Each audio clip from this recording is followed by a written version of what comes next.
dobrodošli v Tolminu, tako Tolminci kot tisti, ki prihajate od drugod, dobrodošli na Evropskem večeru. Za omizjem sedimo, pa bom najprej nami predstavil, primorska poslanka v Evropskem parlamentu Patricija Šulin.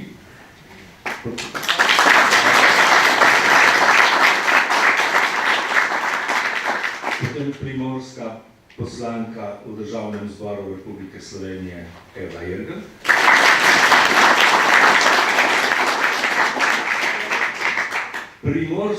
Primorski in zgornje posoški poslanec in vodja poslanske skupine SDS v Državnem zboru Republike Slovenije Danijel Krivec.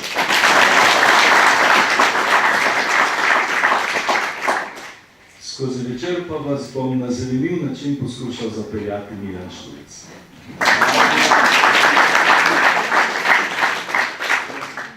Ker smo ljudje včasih nekoliko kratkega spomina, bi preden začnemo za resno debato morda spomnil na tiste čase, po katerih se nekaterim sicer še vedno kolca, ampak, a veste, jaz bi vas rad spomnil, kako je bilo, ko sem bil še preden smo vstopili v NATO, sem imel intervju na sedežu NATO v Bruslju s takratnim generalnim sekretarjem NATO, Lordom Georgeom Robertsonom. In eno od vprašanj, ki sem mu jih postavil, ker se mi je zdelo, da je potrebno postaviti bolj zanimiva kot taka plehka vprašanja, je bilo, namreč od njem sem prebral, da je prodajal prej tudi viski. In sem ga vprašal, kako bi lahko primerjali, oziroma če se da primerjati dober viski in NATO. Namreč v dobrem viskiju, razen če je single malt, vemo, morajo biti samo dobre sestavine. In sem vprašal, ali v NATO lahko sodelujejo vsi tisti, ki niso vsi enako dobri, na ta način. In gospod Robertson najprej odgovoril, to je pa hudičevo dobro vprašanje in tudi o viskiju nekaj vem. In to, kar želim povedati, je, da je takrat dejal, in to sem si zapomnil zavedno, najpomembnejše je, da se nam ta steklenica ne razbije. In to redno velja zdaj za vse nadaljne korake, ki smo jim bili priča, potem, to je bilo pred referendumom za vstop v NATO, potem smo vstopili v NATO, v Evropsko unijo, Schengen in EMU, Evropsko monetarno unijo, in seveda postali zares polnopravni člani Evropske unije. Pa če grem še nekoliko nazaj, veste, jaz sem ženo z Belgije pripeljal in ko sem se vozil proti Belgiji, sem rabil dinarje, šilinge, lire, marke in belgijske franke. 5 valut in na vsaki meji je bil carinik. In to si zavedno zapomniš, veste, in pa še nekaj, ne. Prišel je tudi čas, ko sem moral plačati 500.000 dinarjev varščine, da smo lahko šli našo družino pogledati tu. Da ne govorim o tem, da ko so prišli v Bovec, da so naslednji dan prišli vrni ličniki, preverjati, s kom se družijo, s kom govorijo, po duhovniku in kružaklju so najpogosteje spraševali. In to je bila Jugoslavija. Danes gremo, kamor želimo, z osebno izkaznico, gremo z eno valuto, gremo varno, skorajda, varno ni nikjer popolnoma, ampak varno preko meje, oziroma tam, kjer so nekoč bile carinarnice, in lahko načrtujemo našo pot drugače, kot smo takrat. To sem želel povedati, ker je pomembno, da se spomnimo, da Evropska unija, če samo za to obstaja, pa je že vredno.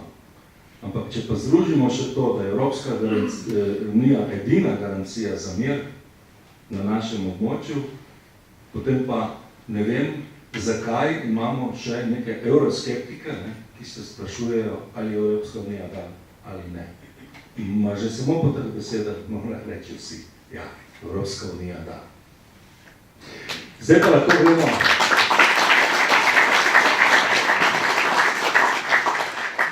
Zdaj pa lahko gremo k predstavitvi naše kandidatke za ponovno izvolitev v Evropski parlament. In sicer govorimo o gospe, ki je že zadnjih 5 let pridno delala. Včasih rečejo, sedi v Evropskem parlamentu, ni res. V Evropskem parlamentu Patricia Šulin dela. In morda za začetek nekaj o njej. Namreč Patricia Šulin je Primorka iz Nove Gorice.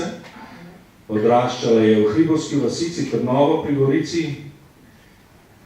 In morda se prav tu pozna, da je s seboj odnesla tisto ljubezen staršev, kajti ta ljubezen na podeželju je drugačna od tistih ljubezni v mestu. V to sem prepričan. Bila je v preteklih 5 letih poslanka SDS v Evropskem parlamentu. Na letošnjih evropskih volitvah ponovno kandidira na skupni listi SDS-SLS pod zaporedno številko 3.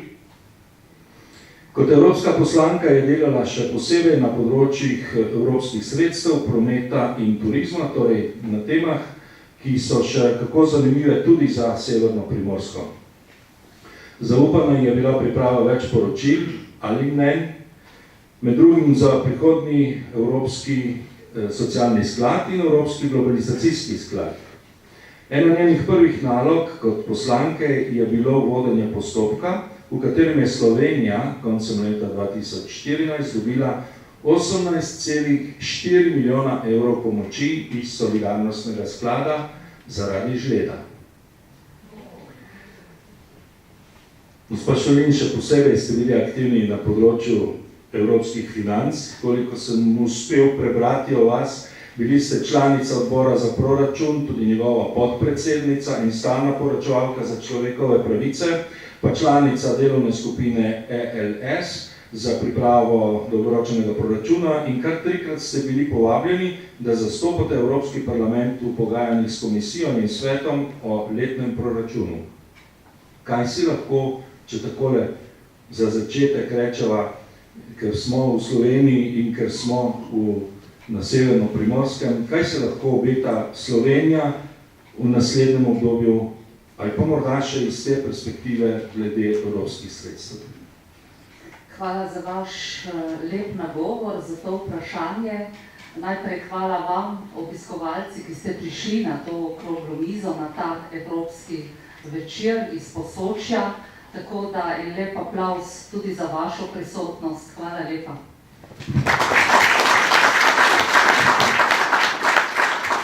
Zahvaljujem se svojima poslanskima kolegoma, najprej kolegici iz Vipave Virgal, ki jo vsi dobro poznate kot odlično poslanko in mogoče Eva si ti danes od najdlje prišla sem gor v Tolmin in skoraj da domačinu Danijelu Krivcu, nekajkratnemu županu občine Bovec, prav tako uspešnemu poslancu državnega zbora.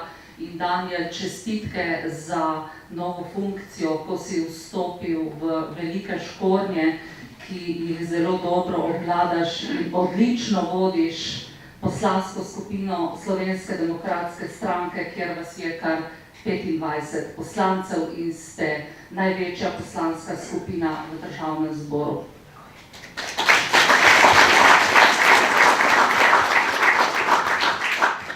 Ja, res je, tako kot ste dejali, najbolj sem bila aktivna na odboru za proračun, tam sem bila polovico mandata tudi ena od njegovih podpredsednic.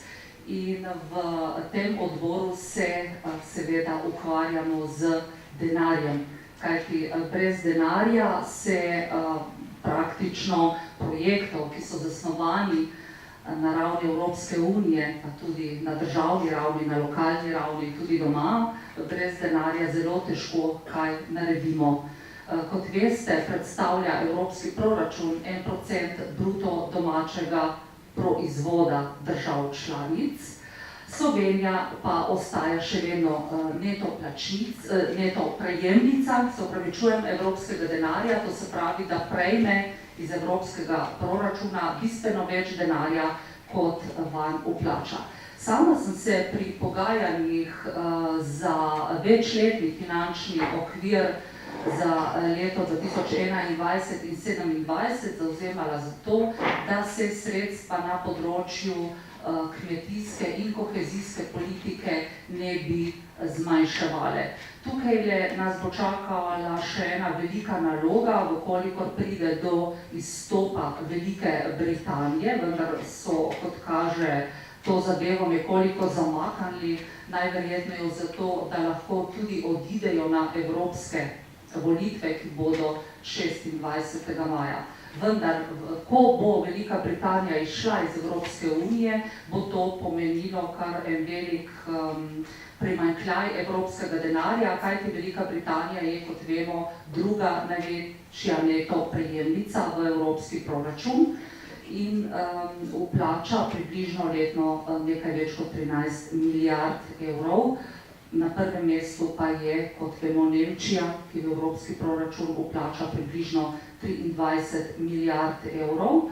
Samo takole za ilustracijo, ker smo ravno pri številkah, Slovenija v evropski proračun letno vplača približno 500 milijonov evrov in iz evropskega proračuna prejme nekje 900 milijonov evrov, to se pravi 400 milijonov več, kot vplačamo v evropski proračun. Slovenija ostaja tudi v naslednjem večletnem finančnem okviru neto prejemnica evropskega denarja.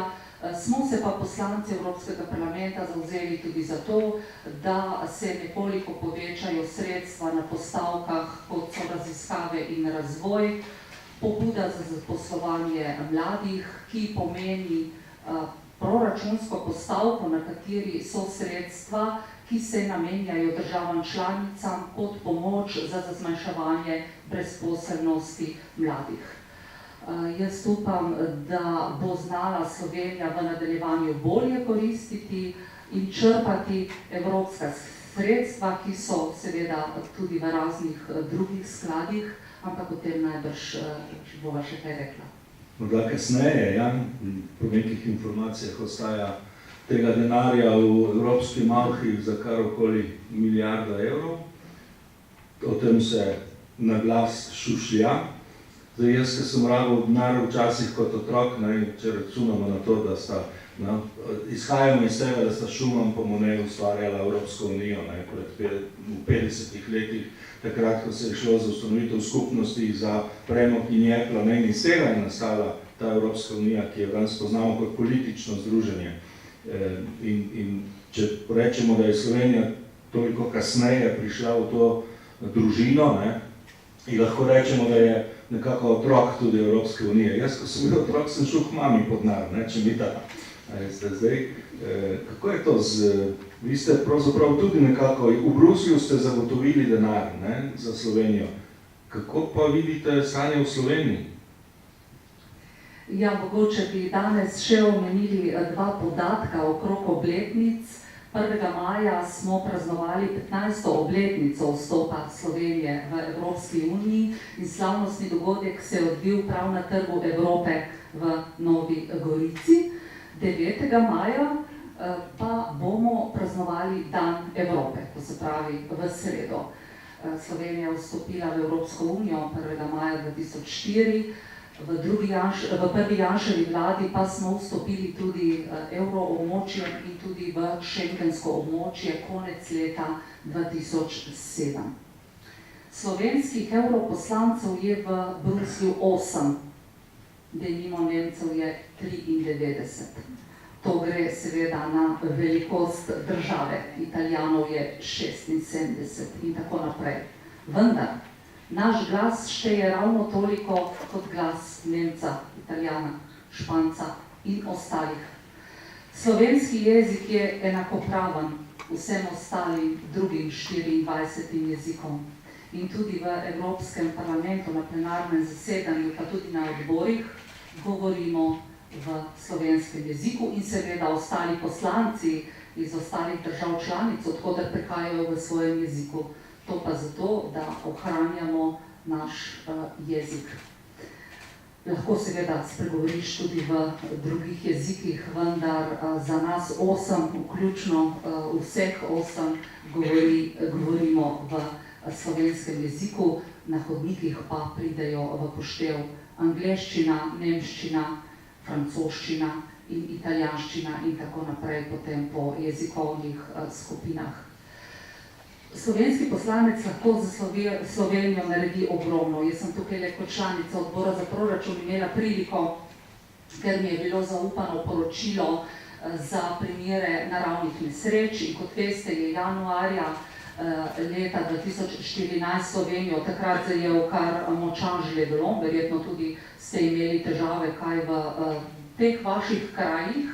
Škoda je bila takrat ocenjena na 500 milijonov evrov in je takrat država zaprosila Evropsko komisijo, torej Bruselj, če govorimo po domače, da se ji povrne del škode iz sklada za primere naravnih nesreč, seveda v skladu z pravili in pogoji, ki jih določa ta sklad. Jaz sem te postopke pospešila, kolikor se je dalo in bilo je potem kaj kmalu v Sloveniji dodeljenih 18 milijonov 400 tisoč evrov, tako kot ste dejali, in je ta sredstva Slovenija, mislim, da po vseh postopkih, ki so potrebni, da se to izpelje v začetku leta 2015. Iz podatkov tudi statističnih in tudi teh, ki so na voljo v Bruslju, sem pogledala za tole finančno perspektivo, je Goriška regija prejela kar 280 milijonov evrov za kohezijo. To so kar velika sredstva za to območje.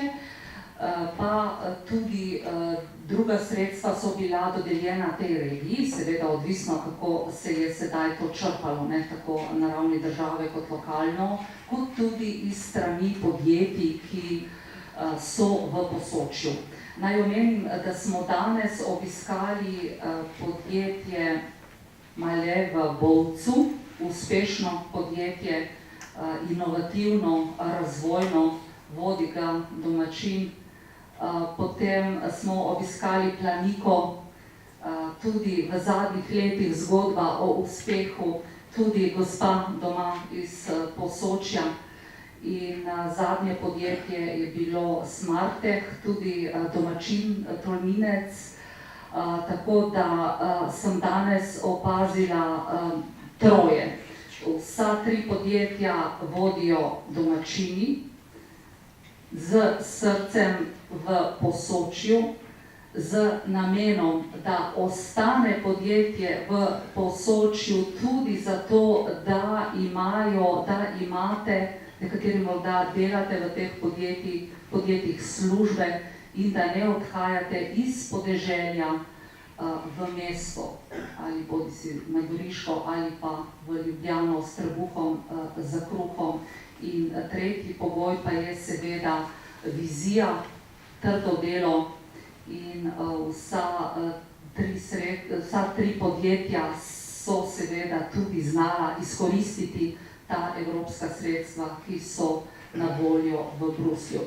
Včasih mislimo, da so samo tujci uspešni, da so samo uspešna podjetja v Nemčiji in drugje, pa ni tako. Danes sem imela to priliko videti, saj sem že prej poznala ta podjetja in se je o njih govorilo kot o zgodbah o uspehu, vendar danes sem videla tole od blizu. Tako da čestitke vsem 3 direktorjem teh podjetij. Mogoče se ne dovolj zavedamo, kaj delajo za ta konec. Preveč se zadeve strani države centralizirajo v Ljubljani in tukaj na podeželju ostaja kaj bore malo priložnosti, predvsem za mlade generacije, ki so seveda po eni strani tudi primorane oditi drugam. Vendar po podatkih ste tukaj v Posočju med tistimi regijami, kjer je brezposelnost na zelo nizki ravni, ne? Prav za voljo takih uspešnih podjetij. Ja, prej, ko sva se tako na hitro pogovarjala, ste mi rekli, da vas ljudje, ne, ko gre za institucije, za družbe, je nekoliko lažje, ker imajo sposoben kader in tako naprej priti do evropskih sredstev. Ljudje verjetno sprašujejo, kako priti do teh evropskih sredstev, tudi posamezniki, manjši, obrtniki in tako naprej. Kaj jim svetujete? Veliko njih misli, da imamo evropski poslanci vpliv na to mikropodročje črpanja evropskih sredstev. Vendar ni tako, kajti mi sprejemamo te projekte in jih potrjujemo, tako kot tudi evropski proračun, na tej makro širši ravni, torej potrjujemo za celotno Evropo. Ko pritisnemo gumb v Strasbourgu, pritisnemo gumb za celo Evropo, seveda tudi za Slovenijo. Potem je pa odvisno od posamezne države članice, kako zna te projekte implementirati v svoje nacionalne programe, kajti v Bruslju ne gre nič po domače. Je potrebno pripraviti spodbudne projekte oziroma inovativne projekte, ki pomenijo dodano vrednost tako za lokalno okolje, državo, kot seveda potem posledično tudi za Evropo, da jih Evropska komisija odobri in da potem seveda državi pošlje tudi denar.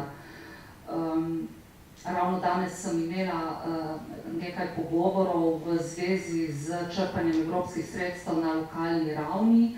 Vsi to pogovori so dobrodošli tudi zato, da se poslanci iz prve roke informiramo, kaj vas stare na lokalnem področju, kajti Evropska unija ne more obstajati brez države članice, lokalnega okolja in tako naprej. Glede črpanja evropskih sredstev pa se seveda lahko obrnete tudi na razne agencije in podjetja, ki delujejo v tem okviru. Opozarjam pa, da morate najprej imeti vizijo, dober program, tudi usmerjen v inovacije in v potrebe sodobnega časa Evropske unije. Takole sredstva sva nekako zaokrožila, sicer bi se lahko pogovarjali še dolgo v noč prav o sredstvih in pridobivanje teh za razne namene, pa vendar gremo naprej tudi na druga pomembna vprašanja. V Evropskem parlamentu ste pogosto opozarjali tudi na recimo primere, kjer je evropska zakonodaja vendarle pomanjkljiva, ne?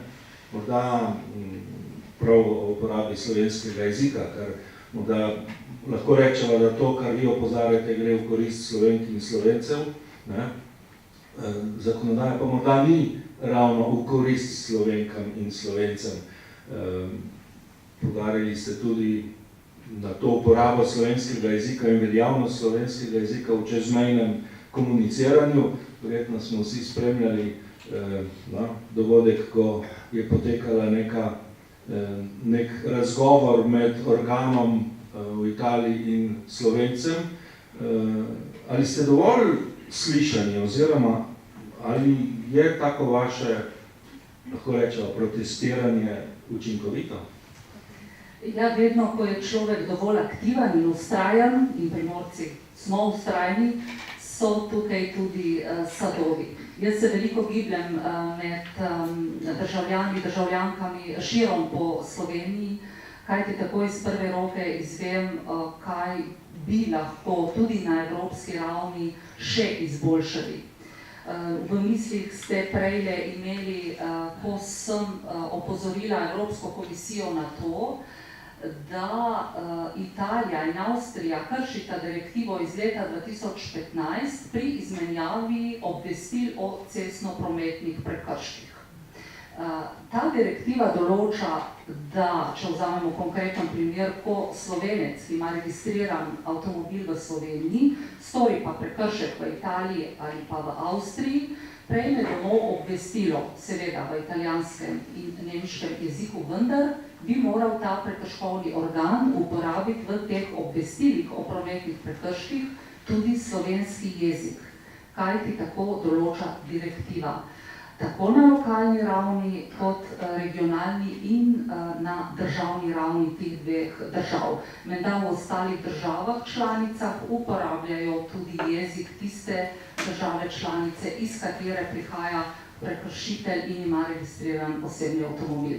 To velja tudi za Slovenijo. Torej, če italijanski državljan, ki ima avtomobil registriran v Italiji, stori prometni prekršek v Sloveniji, mu mora slovenski prekrškovni organ poslati obvestilo, seveda v italijanskem jeziku, vendar mora v slovenskem jeziku, ne v tem primeru, slovenski prekrškovni organ, vendar mora uporabiti tudi italijanski jezik. Komisija je to moje vprašanje in pobudo seveda sprejela, je v proceduri in bo, ko prejme od prekršiteljev pritožbo tudi do teh dveh držav članic ukrepala. Mogoče bi tukaj le še omenila, da sem takoj na začetku mandata opozorila Evropsko komisijo tudi na vdor italijanskih radijskih frekvenc v naše radijske frekvence. Tukaj imamo mi ob meji te velike težave, včasih gre tudi za vdor teh italijanskih frekvenc za mobilne telefone, ker so njihove frekvence močnejše, vendar da se to po evropski zakonodaji ne bi smelo dogajati, tako da bo tudi tukaj komisija najverjetneje opozorila najprej državo Slovenijo, mislim, da tudi kolegica Eva na tem področju opozarjala in delala, in se sedaj to postopoma, kolikor sem opazila, urejuje, in je teh motanj manj. Mogoče še kot tretjo stvar, opozorila sem skupaj z ostalimi kolegi poslanci tudi iz drugih držav članic na razliko v kakovosti hrane, če pogledamo med zahodno, srednjo in vzhodno Evropo v teh prehrambenih verigah. Denimo Nestlé je v Nemčiji prodajal svoje izdelke po višji kakovosti kot na vzhodu, torej kot pri nas, v Sloveniji, na Hrvaškem, na Češkem, na Slovaškem. Cena je bila pa enaka.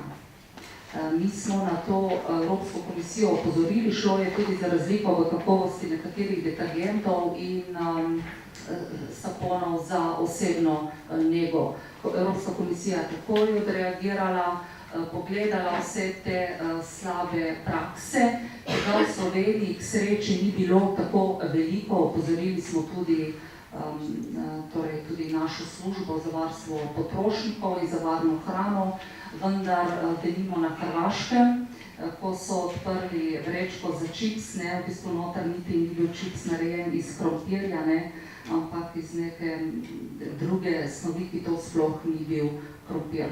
Tako da je Evropska komisija to potem z zakonodajo uredila in se te razlike seveda sedaj zmanjšujejo oziroma morali bi se, mislim, da v triletnem obdobju tudi popolnoma odpraviti. Torej, odgovor, če strnemo v 3 besede, v 2 besedi ste slišani. Ja, tako je. No in če greva naprej, morda bolj osredotočeno na naše kraje. V naših krajih seveda ne moremo mimo turizma. To je izjemno pomembna panoga, tako za Slovenijo, kot za Posočje oziroma celotno regijo.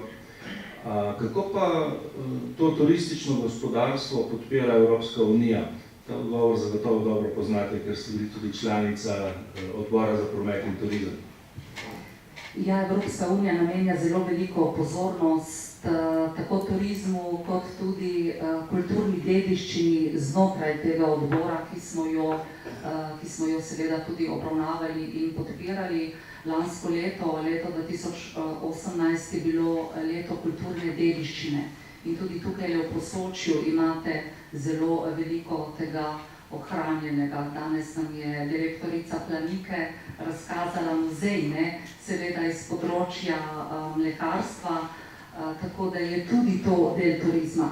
Predstavlja pa turizem kar 30% bruto domačega proizvoda v Evropski uniji in tudi v Sloveniji približno toliko. Tukaj v Posočju ogromno delate na turizmu, tako da je turizem praktično skoraj prisoten celo leto, poleti mogoče intenzivneje, po zimi zaradi Kanina.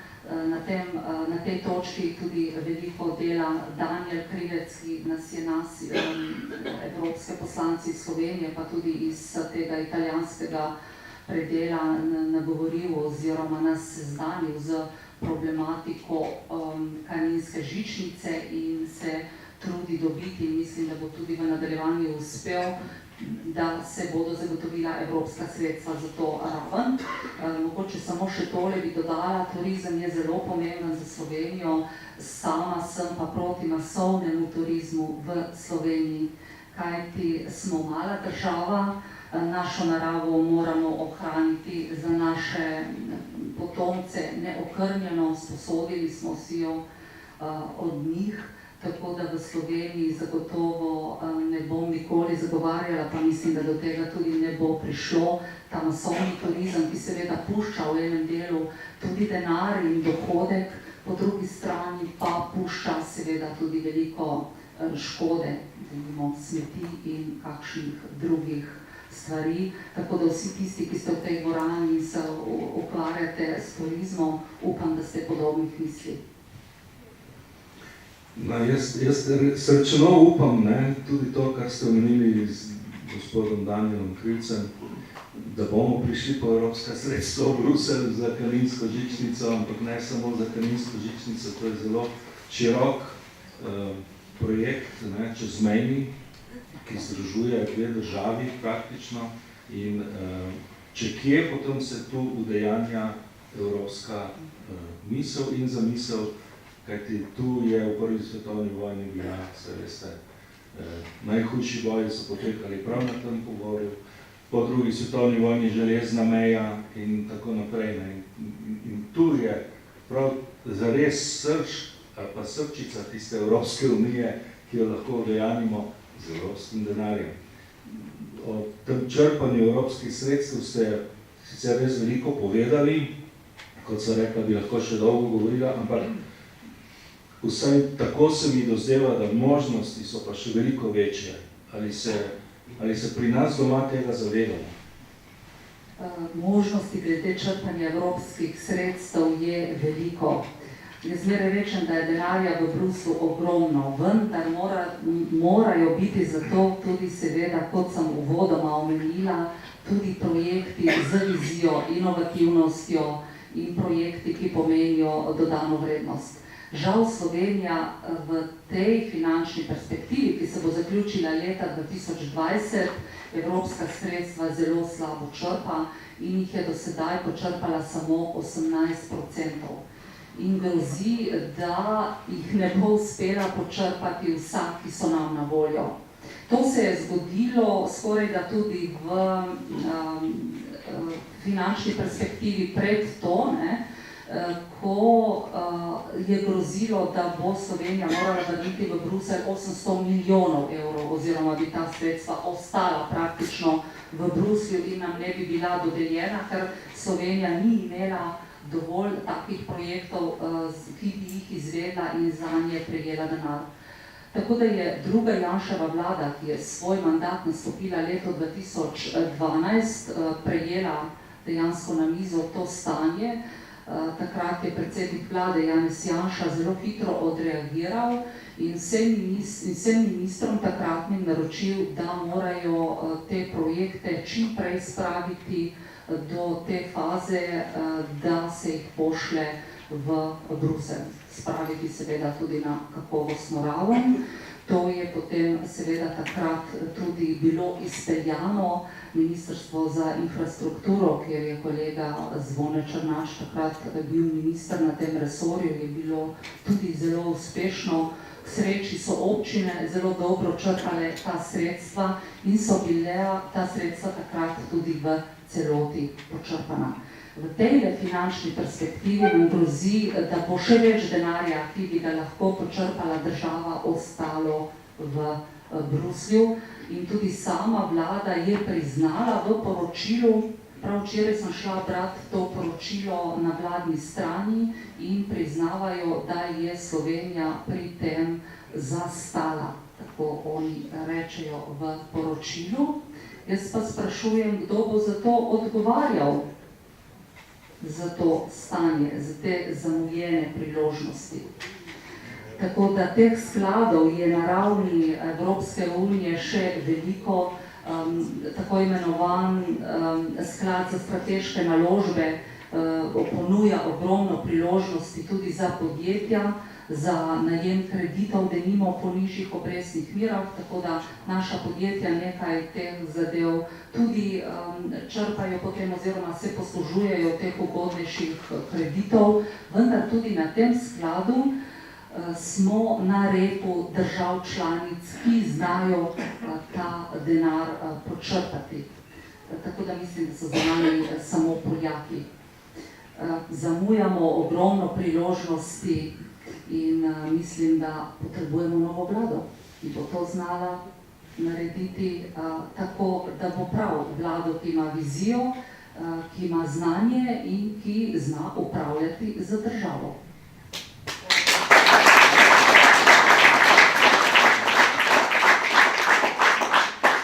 Za vas imam še eno vprašanje, ampak ga bom zastavil po oglasih. Malo za šalo, malo pa za res. Počite se malo, jaz bom pa šel naprej z vprašanji z našima poslancema v našem državnem zboru in ker se nikoli ne bom sprijaznil s osebo 1 in oseba 2, zame bo vedno moški in ženska, in ker so me tako učili, da jim vedno prednost damam in verjetno gospod Danijel Krivec ne bo zameril, če najprej povabim k besedi poslanko v državnem zboru Evo Irgl, ki je že nekaj let predsednica Komisije za peticije, človekove pravice in enake možnosti. V bistvu na vas se obračajo tako posamezniki kot skupine, ki naj bi jim bile kršene ali pa so jim bile kršene človekove pravice. Katerih peticij državljanov dobite največ? V bistvu, če rečeva, ko bolj pravniško, kakšen je pravni okvir delovanja človekovih pravic? Ja, najlepša hvala za besedo, bom odgovorila, vendar pa najprej moram povedati, da sem zelo vesela, da sem danes v Tolminu. Vedno, ko pridem sem res toplo sprejeta in se tudi zelo dobro počutim. Tako da zahvala Patriciji, da me je danes povabila na to okroglo mizo, kjer bomo lahko izmenjali izkušnje, kaj se dogaja v slovenskem parlamentu, kako deluje Evropski parlament, kako tam delujejo naši poslanci. In Patricija mislim, da je do sedaj povedala, da je naredila veliko in verjamem, da bo tako tudi v prihodnje. Kar pa zadeva vaše vprašanje, ja res je, jaz sem predsednica Komisije za peticije, človekove pravice in enake možnosti zdaj že kar nekaj let in mislim, da smo v tem obdobju, odkar jaz vodim to komisijo, napravili ogromno stvari, ki morda nimajo vedno ob pravem trenutku največje teže, ampak zgodovina bo pa vendarle pokazala, da smo napravili ogromno delo. In to predvsem zaradi tega, ker sem sama vztrajala na nekaterih temah, ki so ključne za slovenski narod, za vsakega posameznika in za vse, ki živimo v neki evropski skupnosti. Govorim o tistih osnovnih civilizacijskih normah, ki morajo biti spoštovane in je prav, da jih prepoznamo in jih tudi sami v srcu gojimo.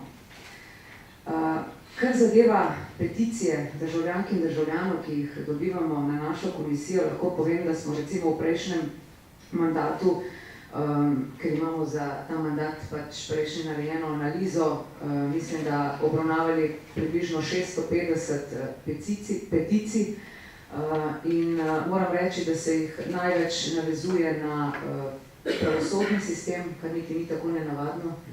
Glede na to, da vemo, kaj se dogaja v pravosodju, konec koncev primer sodnika Radonjića to dokazuje, ko je v bistvu pravzaprav razgalil pravosodni sistem, ampak to je samo eden od primerov. Se pravi, peticije z področja pravosodja prihajajo na našo komisijo, največ se ljudje obračajo na nas zaradi tega, ker imajo predolge postopke, na kar opozarja tudi Evropsko sodišče za človekove pravice. Vi veste, da nam je že večkrat povedalo, da moramo postopke skrajšati. Mi smo šli sicer v projekt Lukenda, takrat, ko je minister za pravosodje bil gospod Lovro Šturm. Neke stvari so se spremenile, neki koraki so bili narejeni, vendar bistveno premalo. Zakaj pa je pomembno, da se ti postopki skrajšajo? Zaradi tega, ker če se če se postopki predolgo vlečejo, potem so s tem kršene posledično vse človekove pravice, ne samo ta pravica do hitrega postopka. Morate vedeti, da so ljudje v težkih stiskah, hudih preizkušnjah, da leta in leta trajajo postopki, da so vmes mogoče tudi se jim je recimo nekaterim oblatilo ime in veste, da je zelo težko potem ponovno pridobiti neko dostojanstvo, ko si enkrat na takšni preizkušnji, vendar pa se pravi, tukaj je potrebno bistveno več narediti. Drugi sklop je vezan na delovno-pravno zakonodajo in na socialna vprašanja, zlasti zaradi prenizkih pokojnin upokojencev. Tukaj moram povedati, da dobimo kar precejšnje število peticij, ki se s tem ukvarjajo in povedo, da praktično ne morejo preživeti. Veste, da je veliko število upokojencev v državi, ki ima pokojnino nižjo od 300 evrov. Seveda je to nesprejemljivo, kajti moramo vedeti, da tukaj gre za ljudi, ki so opravili svoje delo pošteno, ko so delali in seveda si zaslužijo tudi pošteno plačilo, zato da lahko v jeseni življenja potem tudi še kaj dajo in delajo naprej. Moram tukaj opozoriti tudi to, da smo v Slovenski demokratski stranki v tem času zelo veliko naredili ravno na področju pokojnin, pa je bilo vse, kar smo predlagali, zavrnjeno. Pred kratkim smo tako vložili novelo zakona, ki najnižje invalidske pokojnine dviguje na raven socialne pomoči, to pomeni z 200 evrov na 400 evrov, vse so zavrnili, razlog pa je bil niti neargumentiran, ampak samo to, da gre za nesistemskost in za parcialno reševanje in da se bojo oni tega problema drugače lotili. Seveda smo predstavili še vrsto drugih ukrepov z področja pravosodja, od tega, da smo dvignili oziroma želeli dvigniti minimalno pokojnino za starostnike in za invalidske upokojence, dvig odmernega odstotka, da se pokojninsko delo upošteva tudi, da se v pokojninsko delo potem upošteva tudi dokupljena doba, višji letni dodatek za upokojence in tako naprej, nič od tega ni bilo sprejeto. Tretje področje, kjer veliko delamo na komisiji in dobimo tudi sploh v zadnjem času, in bom tudi povedala zakaj, pa je področje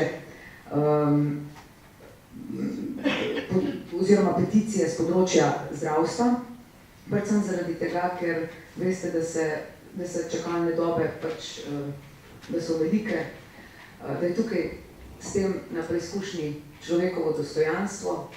Prav vsak verjetno v tem prostoru ima vsaj nekoga, ki čaka v neki vrsti za pregled, bodi si specialistični ali pa kakšen drugi.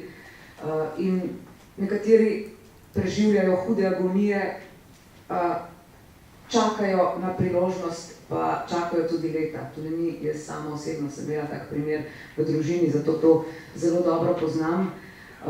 No, veliko je peticij tudi z tega področja. Kar pa zadeva pravno-formalni okvir varovanja ali pa spoštovanja človekovih pravic, ko ste vprašali, mi v Sloveniji imamo mehanizme varovanja človekovih pravic zelo dobro razdeljene, vprašanje pa je, kako se potem to udejanja dejansko v praksi.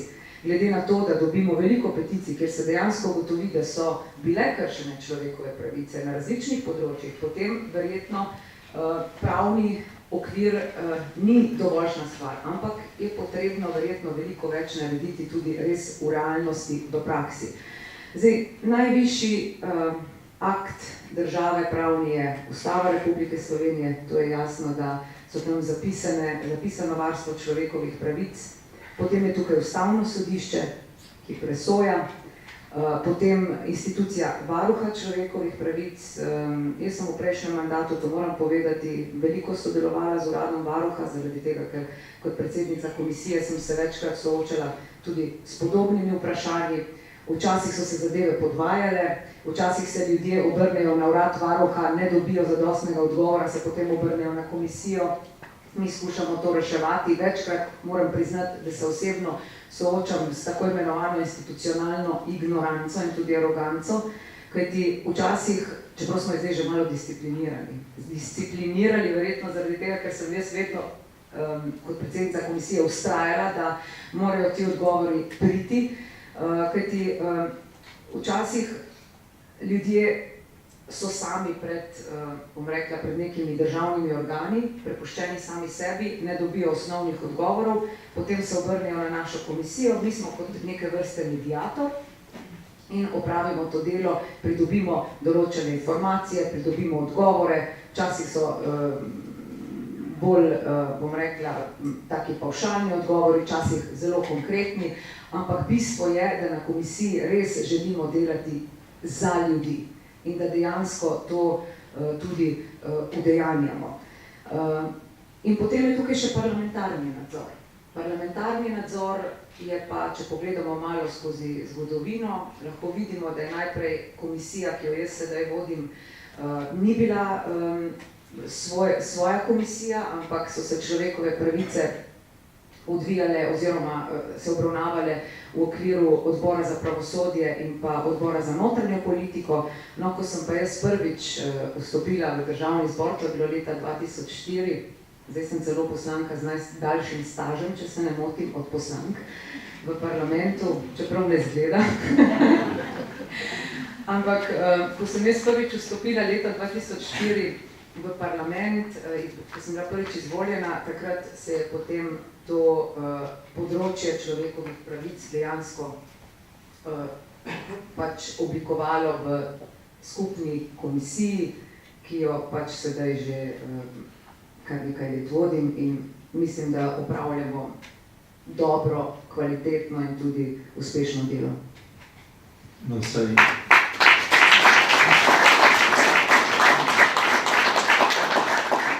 Staž vas in Danijela Krivca je tako dolg, da so v Sloveniji daljši samo še sodni postopki.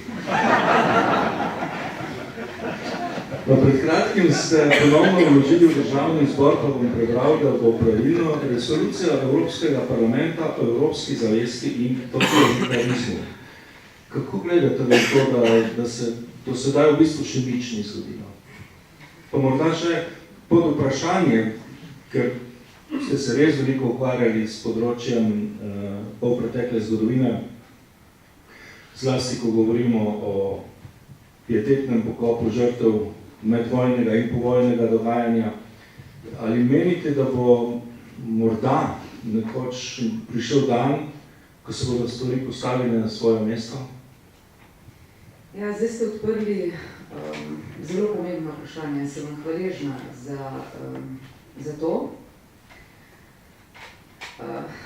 Jaz osebno sem zelo močno, bom rekla, povezana s tem, ker sem veliko svojega dela vložila v to, da bi lahko spoznali, kako pomembno je, da res poznamo tisto, kar se je dogajalo v preteklosti, zato da lahko imamo boljšo sedanjost in da tudi lahko zadihamo prihodnost s boljšimi, bolj polnimi pljuči. Ja, mi smo pred kratkim v parlament ponovno vložili resolucijo Evropskega parlamenta o evropski zavesti in totalitarizmu. Morda je dobro, da se to omeni, ker gre za omizje, kjer sodelujemo evropski in pa slovenski poslanci. Leta 2009, ko je bila ta resolucija Evropskega parlamenta sprejeta v Evropskem parlamentu, so takrat za to resolucijo glasovali prav vsi evropski poslanci, ne glede na politično obarvanost iz Slovenije. Potem, ko je bila pač resolucija pred domačim parlamentom v Sloveniji, pa se to do sedaj še ni zgodilo. In tukaj moram reči, da meni osebno to zelo žalosti, zaradi tega, ker jaz sem osebno pričakovala, da bo nek sestav državnega zbora vendarle prepoznal, kako pomembno je, da se potrdi takšno resolucijo, se opravičujem, ki ne govori o ničemer drugem kot o spoštovanju človekovega dostojanstva, o spoštovanju človeškega življenja, o tem, kako pomembno je, da kot del evropske skupnosti ohranjamo našo lastno identiteto in da prepoznavamo to našo skupno bolečo tudi preteklost, ki pa je pomembna, da jo prepoznamo, jo poznamo in jo potrjujemo predvsem zaradi tega, da ohranjamo spomin na njo in da je to lahko tudi opomin, da se kaj takega ne bi več zgodilo. Sej 20 let nazaj smo imeli genocid v Srebrenici. In o tem govori tudi resolucija Evropskega parlamenta, Evropski zavesti in totalitarizmu. In na levi strani vedno govorijo, kako pomembno je, da obsodimo takšna dejanja, ko pa govorimo o resoluciji Evropskega parlamenta, ki obsoja prav to, ki obsoja prav ta ravnanja, pa tega ne podprejo. Tako da tukaj gre za neke osnovne civilizacijske norme, gre za tudi to, kaj ti kot človek predstavljaš, kaj predstavlja tvoje bistvo, tvoje bit, kaj je tisto, v kar verjameš in kar nekako slovenski narod, pa tudi vse evropske narode, bom rekla, povezuje med seboj in udejanja v tem, da se skupaj borimo proti takšnim stvarem, ki so se dogajale v preteklosti. In prav je, da bi politika slovenska tudi obsodila vse tri totalitarizme, kar ta resolucija tudi počne. Mi smo torej že četrtič to resolucijo vložili v Evropski parlament, prvič smo storili to takoj, ko je bila sprejeta v Evropskem parlamentu, drugič smo jo vložili ob koncu, ob 70. obletnici konca druge svetovne vojne in 20. obletnici genocida v Srebrenici, potem smo jo vložili, mislim, da prav na dan 23. avgusta, takrat, ko je v resoluciji zapisan tudi dan evropskega spomina za vse žrtve totalitarnih sistemov in nazadnje pred, mislim, da mesecem pa pol, če se ne motim, če ne bo Daniel popravil. In takrat sem jaz tudi kot predlagatelj pač od točke do točke, od odstavka do odstavka izpraševala, kje imajo kakšen problem s to resolucijo, odgovora ni bilo, nobeden ni o tem razpravljal, na koncu so glasovali proti. Sem prehiter, če vprašam, ali morda potem, ko govorimo o spravi, res govorimo o neki narni zadevi, ki se nikoli ne bo zgodila? Jaz mislim, da to so zelo težka, kompleksna vprašanja, ker pač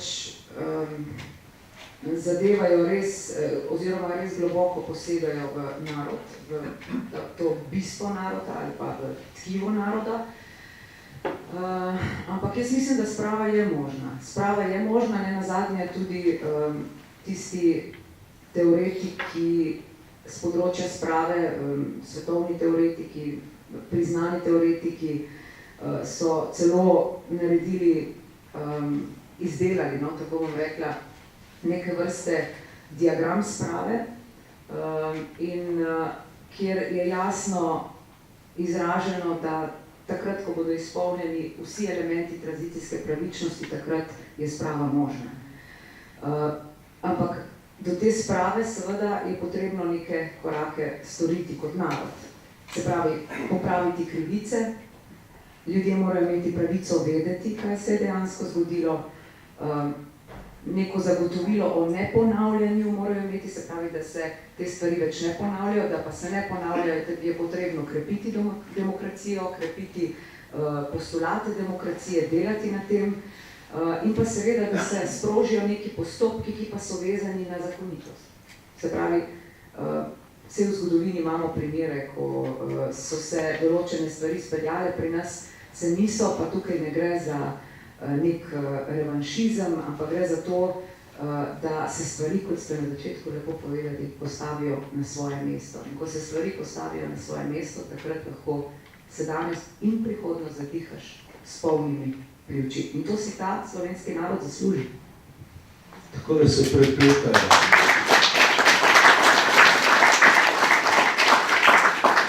Tako da se prepletajo, ne? In težave in rešitve med Slovenijo in Evropsko unijo, kar je eno in isto. Najbolj me zaboli, ko nekdo reče, da gre v tujino, ko gre v Nemčijo. Ne, jaz grem v tujino, ko grem v Srbijo, pa ko grem v Turčijo. Ko grem v Nemčijo, v Francijo, grem v eno izmed drugih držav Evropske unije. Od doma domov smo rekli včasih. Tako da Slovenija ima zelo pomembno pozicijo v Evropski uniji, tudi z tega vidika, kajti, če se strinjate z mano, tudi takrat, ko se bodo te stvari pri nas rešile, bo Evropski uniji, tej veliki družini, dana neka dodana vrednost.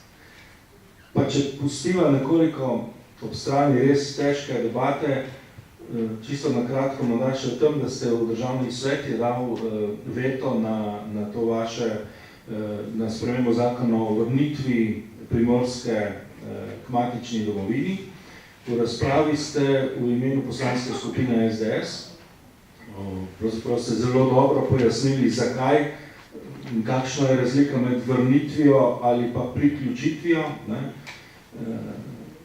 In vi vztrajate, da najbolj primeren termin je vrnitev. Kako torej gledate na te spremembe? Ja, tudi dobro, da smo odprli to točko. Ne vztrajam samo jaz, da je najbolj primeren termin vrnitev. Tudi Daniel Krivec vztraja pri tem. In tudi vrnitev Primorske k matični domovini je seveda praznik, ki ga vsi Primorci izjemno cenimo, ga imamo radi, smo ga na nek način ponotranjili. In ko je bil leta 2005, je Janševa vlada bila tista, ki je predlagala, da se formira praznik Primorcev, zato ker Primorci smo bili vedno znani po tem, da se med seboj povezujemo, da cenimo to identiteto, ki jo imamo, kateri pripadamo. In seveda je bilo to za nas zelo pomembno. In Janševa vlada je bila tista, ki je prva se spomnila, da je to potrebno in nujno. In seveda Primorci smo bili za to zelo hvaležni. Zdaj, saj veste, sem sama Primorka, sem Vipavka in sem zelo, bom rekla, na nek način čustveno vezana na takšna vprašanja in seveda vedno, ko začutim, ne da samo slišim, ampak predvsem, ko začutim, da se lahko celo manipulira s tem, me to zelo zaskrbi. Mi smo bili priča, se bo lahko tudi Daniel to potrdil, da je pač poslanec SD-ja vložil pred kratkim torej v Državni zbor to spremembo, da se namesto vrnitev Primorske k matični domovini naj bi sedaj ta praznik imenoval priključitev Primorske k matični domovini. Seveda je poslanec to storil tik pred volitvami v Evropski parlament, sami lahko razmislite mogoče zakaj. Ampak tukaj je potrebno vedeti, da so oni šli v to spremembo izključno na podlagi odloka Vrhovnega plenuma OF leta 1943, kjer so uporabljali termin priključitev. Se pravi, oni so potem smatrali, da potem, če tam piše priključitev, potem bo pa to kar priključitev, ne pa vrnitev. Čeprav je leta 2005, ko se je formiral ta praznik, v zgodovinskih, torej strokovnih krogih, veljalo izjemno visoko soglasje, strokovno soglasje, da je vrnitev najbolj primeren termin. Nenazadnje, vrnitev pomeni, da se vrneš domov, tam, kjer je tvoje srce, tam, kjer so tvoja pljuča, tam, kjer je vedno dihalo slovensko. Priključiš si pa nekaj, kar nikoli ni bilo tvoje. Kar nikoli ni bilo tvoje. Mi pa na to seveda ne moremo pristati. In seveda sem jaz na te stvari morala opozoriti. In tudi lahko rečem, da sem se pogovarjala tako z obema poslancema primorskima iz naše poslanske skupine Danielom in Zvonetom. Pogovarjala sem se z ljudmi po Primorski, tudi oba moja kolega sta to seveda se pogovarjala in prišli smo do nekega skupnega zaključka, da je edini možen termin vrnitev, ker so prvič ljudje to ponotranili in drugič, zato ker dejansko že po vseh dejstvih, ki jih poznamo, to najboljša možna beseda. In priključitev poudarja ideološkost, vrnitev pa poudarja ljubezen do domovine. In tukaj jaz vidim tisto bistveno in ključno razliko. In tudi iz zgodovine, če pogledamo, lahko vidite, da je seveda jasno, kaj pomeni priključitev, kaj pa pomeni vrnitev. Julij Cezar je recimo priključil Galijo, ni je vrnil, Hitler je priključil Avstrijo, poznamo pa iz zgodovine tudi primere, ko je bilo nekaj vrnjeno.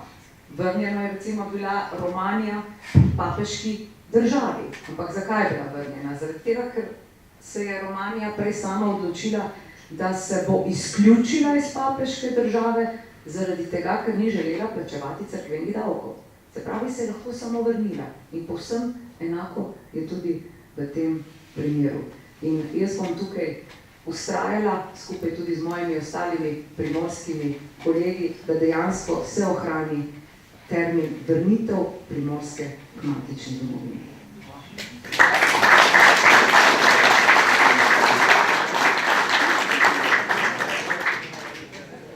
Hvala lepa poslanki Evi Irgl. Pa pogledamo še Danijela Krivca, ki je vodja poslanske skupine SDS, je član kolegija predsednika državnega zbora, član mandatno-volilne komisije in član ustavne komisije. V državnem zboru Republike Slovenije ste tudi vi že od leta 2004 in v tem času ste bili tudi član pomembnih odborov in komisij, tudi te prekrškovne, pa ste morda pomodljivo prav pri slednjem, pri prekrškovni komisiji.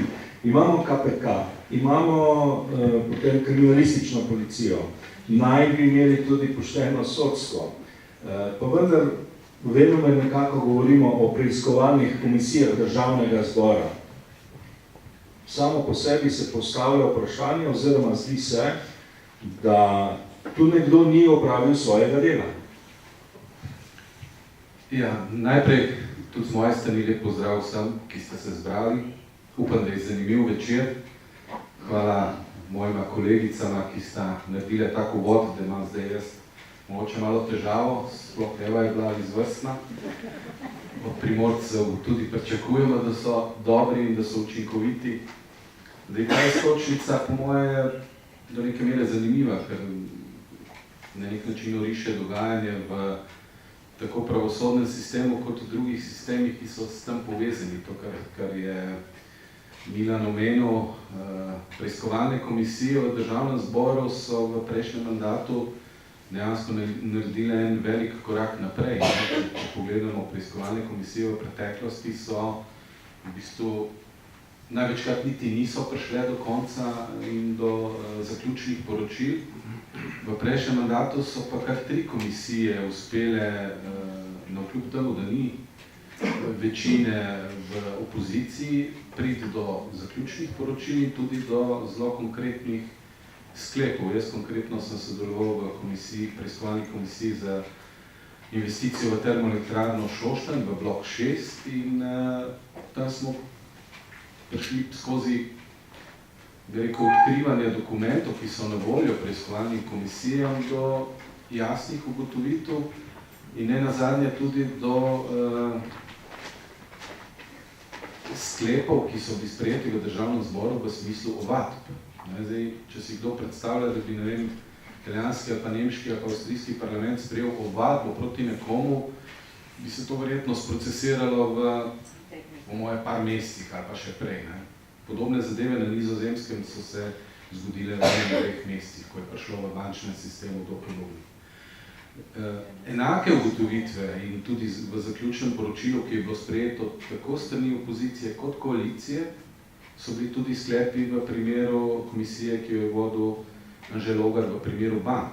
Tudi tam ni prišlo samo do tega, da se je nekaj stvari na papirju ugotovilo in reklo, ne, zdaj bojo pa drugi organi stvari do konca raziskali, ampak se je dalo sklepom državnega zbora ovadbe proti določenim ljudem. Enako velja tudi pri Jelki, ki je vodila preiskovalno komisijo za žilne opornice, kjer so enako dali preiskovalnim organom, bi rekel, ovadbe v smislu konkretnih napotitev za preiskovalna dejanja, ki pa jasno morajo drugi organi narediti. In ne glede na to, praktično do tega trenutka se ne dogaja nič. Še več, v prejšnjem mandatu se je dosegel nek nov, bi rekel, preiskovalni standard, ker je predvsem Anže svojo komisijo veliko stvari premaknil, kajti ni se sprijaznil s tem, da so recimo banke odgovarjale v primerih, ko je bilo potrebno pridobiti posamezna gradiva, da je to bančna tajnost, do katere nimamo pravice, ampak smo se sklicovali v takih primerih tudi na evropsko pravno prakso, ki jasno govori, da takrat, ko gre za sanacijo nekih državnih bank ali pa tudi zasebnih bank s javnim denarjem, v naših primerih je vedno šlo za dokapitalizacijo iz vaših žepov, da v takih primerih imajo preiskovalne komisije seveda vso pravico, da dostopajo tudi do podatkov. Tudi če so na zaprtih sejah, ampak komisije pač te dokumente morajo dobiti na pogled. In če se spomnite, zanimiva praksa je bila že to, da sta dve sodišči mariborsko-celjsko odločile, da se to sme pridobiti, Ljubljansko je pa v enakem postopku najprej odločilo, da teh podatkov za Novo Ljubljansko banko ne smemo dobiti. In se je kasneje po pritožbi ta zadeva spremenila. To je bila ena velika sprememba, kajti preiskovalne komisije, če nimajo nekih konkretnih dokumentov, na koncu tudi ne morajo nekih konkretnih ovadb oziroma konkretnih sklepov tudi sprejemati. Zdaj, v primeru Teša je bila podobna zadeva. Na osnovi te prakse, ki se je vzpostavila na preiskovalni komisiji za banke, so se tudi v tem primeru določeni dokumenti začeli, dostavljati preiskovalni komisiji. Zanimivo je pa bilo, da eno obdobje vsej vlade nismo dobili na vpogled. In ko smo skozi seveda preiskovanje tega primera ugotovili, da nam 1 leto in 2 meseca zapisnik vsej vlade manjkajo, smo pač urgirali in na 3. urgenco smo šele dobili možnost, ampak nismo dobili pisnih dokazil, ampak smo si lahko šli magnetograme pogledati v vlado, se pravi v njihove prostore, arhivske, in ni bilo še koncu v bistvu tega izigravanja, da so nam samo 2 seji vlade, ker je bila eksplicitno točka T6 kot točka dnevnega reda. In s tem so nas hoteli seveda spraviti, ženje čez vodo, ker dejstvo je, da je vlada kot skupščina delovala praktično do ustanovitve DSU-ja, ki je kasneje prevzel te upravljavske pravice v Tešu. In dejstvo je, da so na vsaki seji vlade govorili tudi o Tešu in o sklepih.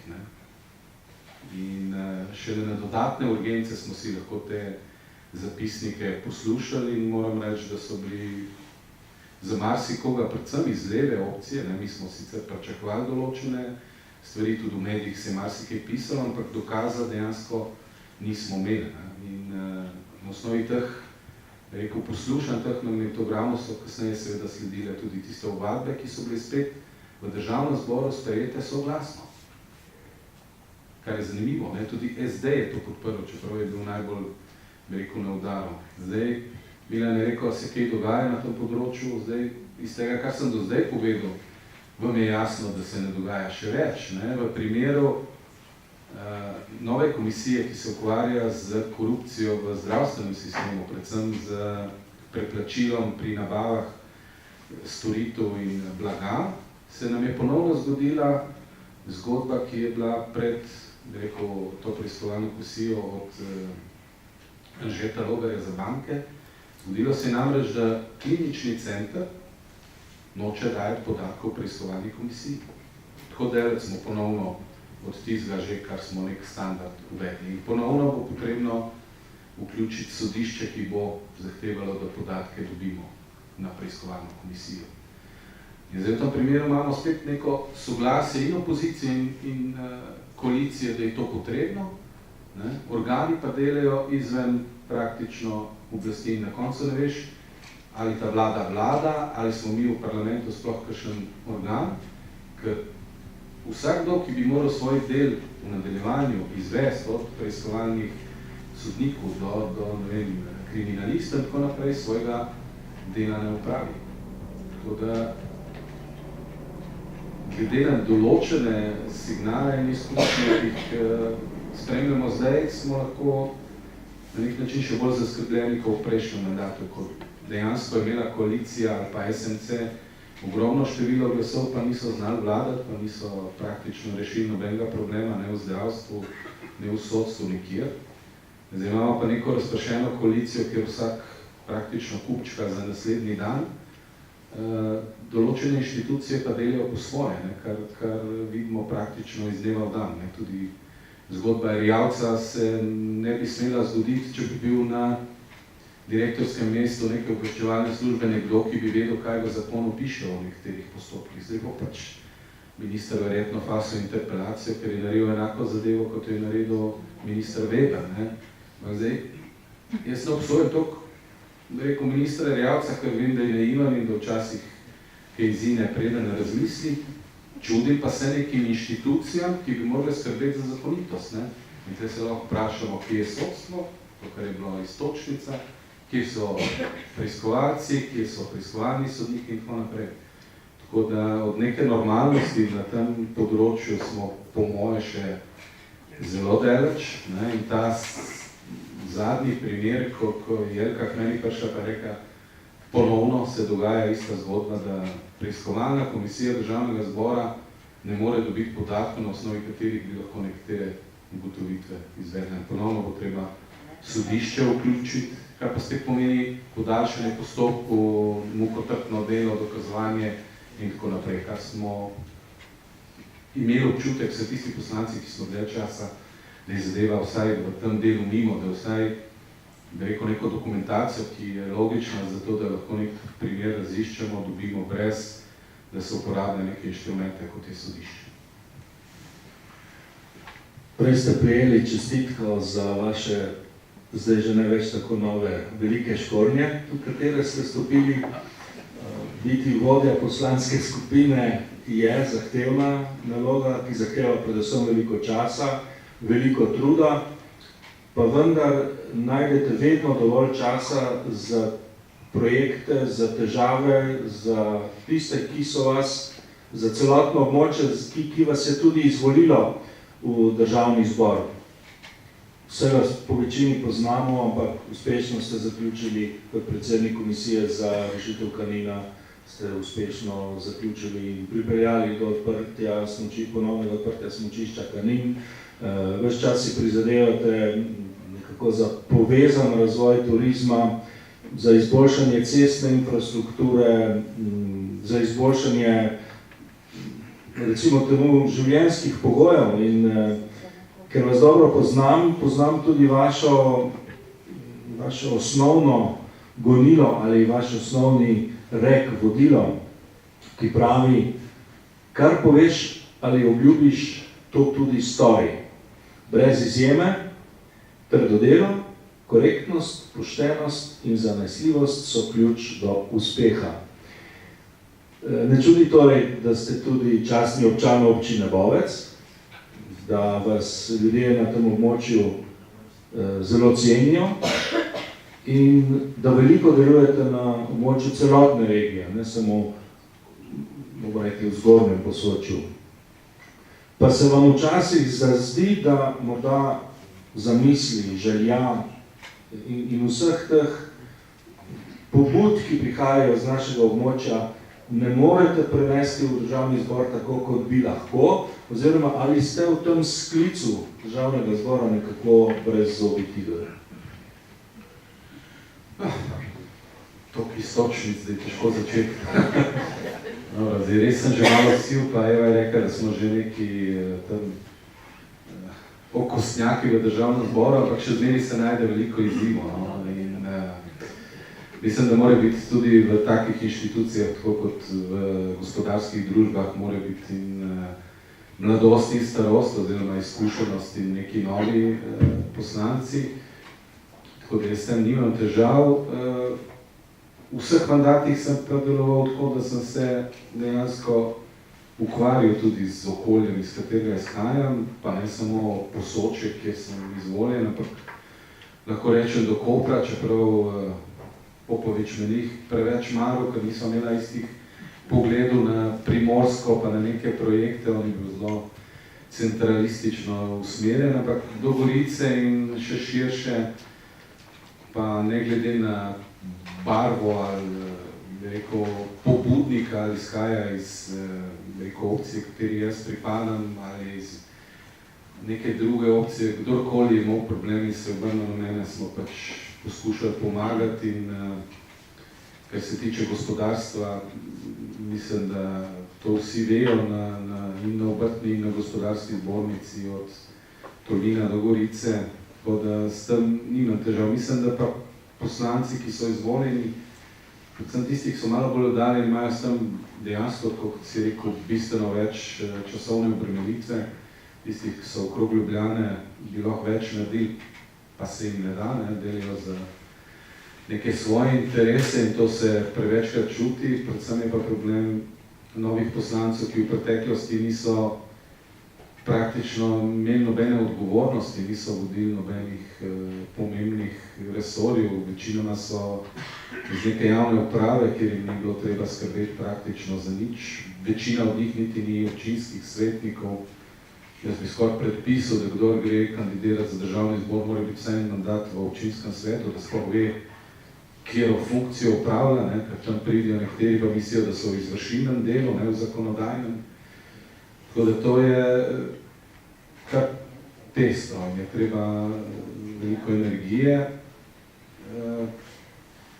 Po drugi strani se mi pa rekel, da uživamo v tem, ampak to je naš posel in veliko veseljem je, ko se stvari, ki so lahko problematične, na koncu razrešijo v dobro tistih, ki dajo neko pobudo in da se ta prostor vseeno razvija, lahko bi se pa bistveno boljše. To je pa eno od ključnih dejstev, prej je bilo veliko govora o evropskih sredstvih in o tem, kako zadeve načrpamo. Tisti, ki malo bolj poznamo, moramo biti še bolj kritični. Problem je bil tudi, da izpogajanje okvir je bil eno, mi smo dobili veliko možnosti za črpanje sredstev, okviri, znotraj katerih pa naj se črpanje izvaja, pa ni bil na pogled niti nam poslance, niti širši javnosti in zato so noter vsebine, za katere se bo težko realizacija tudi do konca te finančne perspektive izvedla, čeprav črpanje je vedno N+2 oziroma N+3, pomeni do leta 2023, vendar so vseeno noter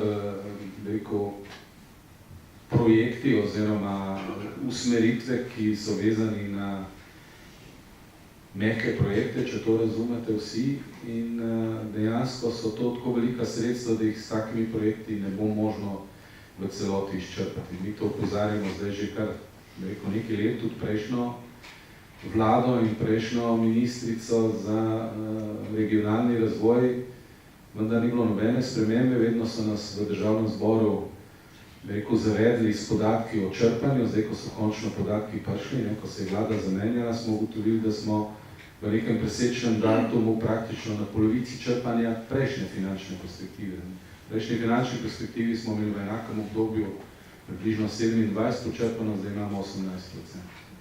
In glavni izgovor je bil na to, da njihov programski del, nek software ni bil usklajen in da zato imajo zamude leto, dve in tako naprej. Če povem pa konkretno dejstvo, zakaj se to dogaja, zato ker v prejšnji finančni perspektivi so manjše lokalne skupnosti in periferija bili bistveno bolj uspešni pri črpanju kot veliki in zato ker so vedeli, da bodo tudi v naslednji, ta male občine, ki imajo pripravljene projekte, pa ne govorim samo za Posočje, govorim na splošno, bolj uspešne so pač kriterije tako prilagodili, da je to na voljo te velikim univerzam, raznim inštitucijam, kar je sicer prav, vendar cela kvota, ki je bila za to namenjena, je prevelika in zato bojo imeli zdaj v zaključku veliko problemov in na to zdaj ne bom rekel, da sem vesel, zato ker bojo ostanki. Vesel sem zato, ker bomo lahko kakšne ostanke kam prerazporedili, vendar je to zelo, zelo naporno delo in težko.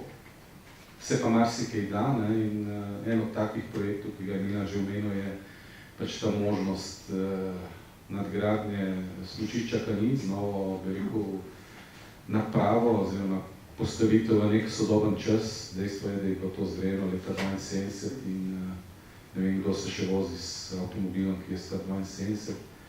kdor je obrtnik, tudi nima 72 let starega stroja, s katerim obratuje, tako da to je naša priložnost in tle računamo seveda tudi na evropske poslanke in poslance. Tako da Patricijo moramo izvoliti, trojko je treba obkrožiti, pa jo bomo vprašali, koliko nam bo pomagala za Kanin in za Posočje in za turizem in za ostale projekte.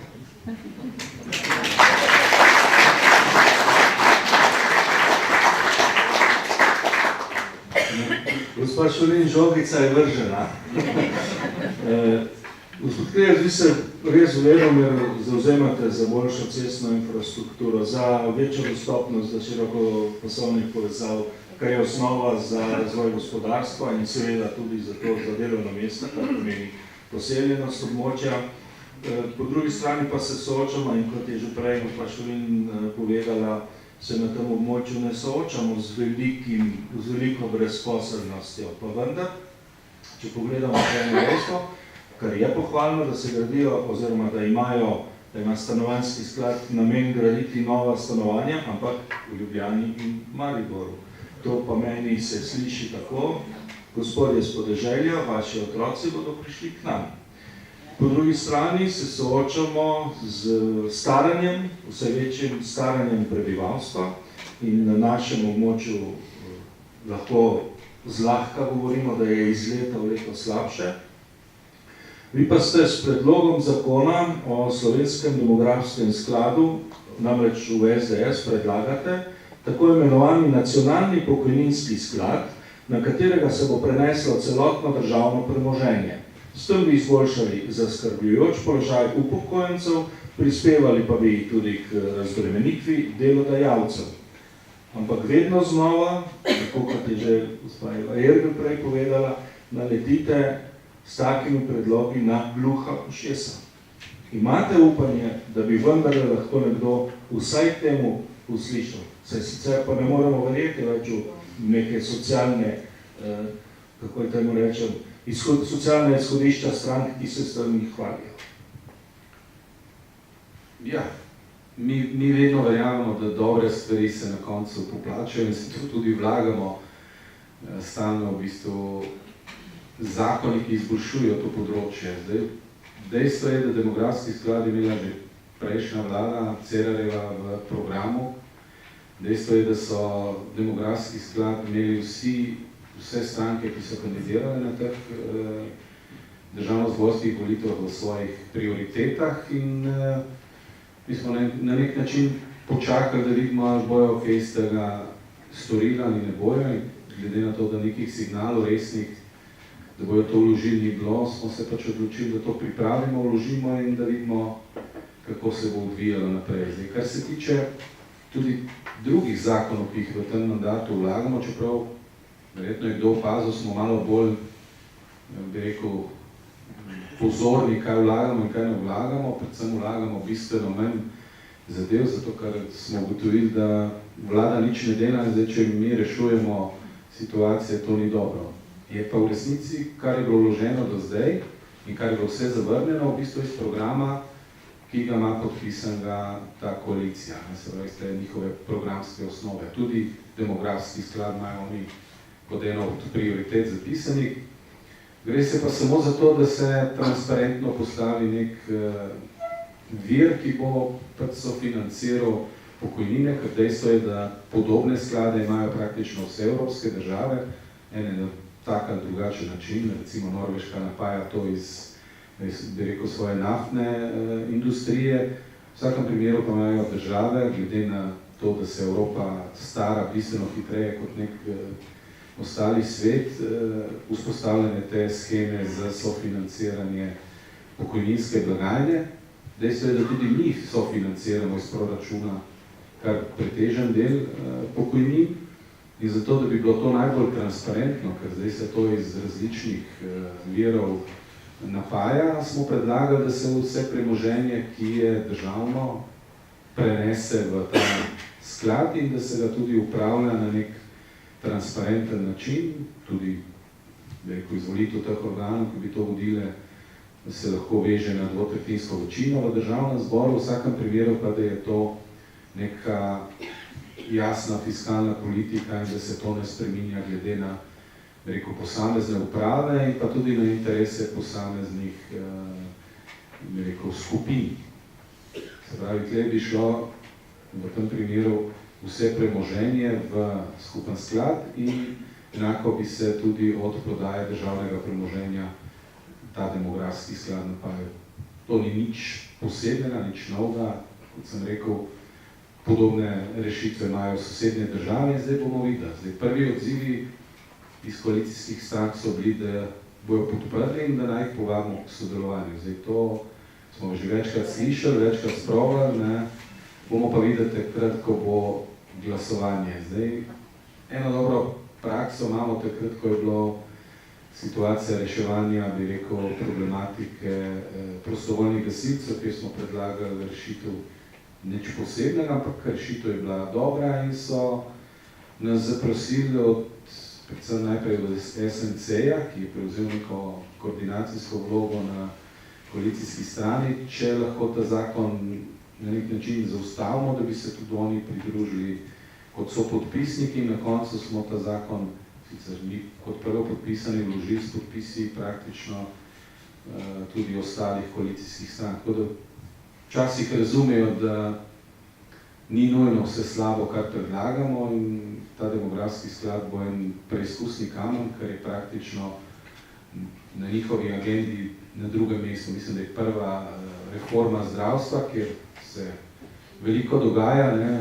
V čakalni vrsti je vedno več ljudi, zdravniki nočijo delati, tako da tam jim ne moramo pomagati, ne? To je malo, naj se malo kuhajo v svojem zosu.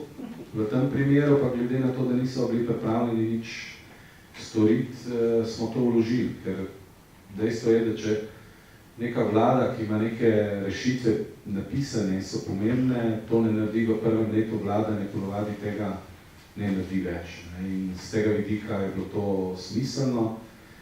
Na drugi strani pa videli ste, imamo v tem mandatu najkrajše seje državnega zbora in še na teh sejah, če ni naših zakonov praktično, razen poslanskih vprašanj, drugega vlada ne stori. Ne? In ko sem bil jaz vprašan provokativno strani novinarju, ja, ne, najprej govorite, naj se vlada ukvarja s konkretnimi zadevami, pa naj ne pretirava, pa naj zakone zmanjšamo, ne? Pa naj ne dajemo zakon v proceduro. Sem mi lepo odgovoril, sem rekel si, vsak zakon lahko anulira 10 drugih zakonov. To ne pomeni, da državni zbor ne bo zdaj delo. Ko mi nov zakon sprejmemo, to ne pomeni, da je na tistih 30.000 nov zakon. Ta zakon lahko precej stvari uredi na drug način in anulira, ne vem, 3, 4, 5 nekih zakonov. Tako da ta izgovor je bil bolj prazen in je pol ta novinarka nehala vrtati v to, kako spreminjamo svojo filozofijo, da se naj se ne producira zakonov. Ni vsak zakon za to, da se upelje neko novo zadevo, ampak lahko nadomesti marsikatero rešitev, ki je slaba.